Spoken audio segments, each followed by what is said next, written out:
Greetings, Benjamin J. from BENZTRAINZ with another in the series. Well, I went through my parts box and pulled out a socket. This is out of an old Lionel locomotive. Anyway, I just wanted to show you the difference between a standard incandescent bulb and the LED. So there's a standard incandescent E10 screw in. You can see how dim it is. I've got this at about 50% power. Here's the LED direct replacement. As you can see, it is much, much different.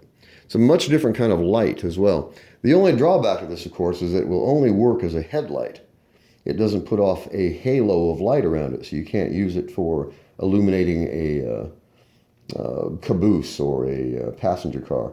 It only works as a headlight because it's completely directional. There's no halo around it at all. Anyway, $1 a piece, and like I said, I've posted the link to buy them.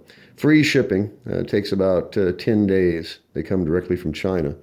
But it works, and they create no heat at all. So I just want to do a quick video. A really, really simple screw-in replacement LED, permanent replacement for a standard incandescent bulb.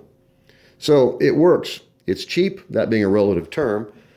Twice the cost of this one, but it is, for all intent and purpose, permanent. The only way to tell, of course, is to run it and see. But the nice thing about it is that it's LED. There's no filament. It doesn't create any heat. They're cheap, reasonable anyway, $1. And you only have to buy them once. So anyway, just a quick follow-up on the LED bulbs. As always, if you have any questions, feel free to drop me an email, BENZTRAINZ@gmail.com. And as always, thank you for watching.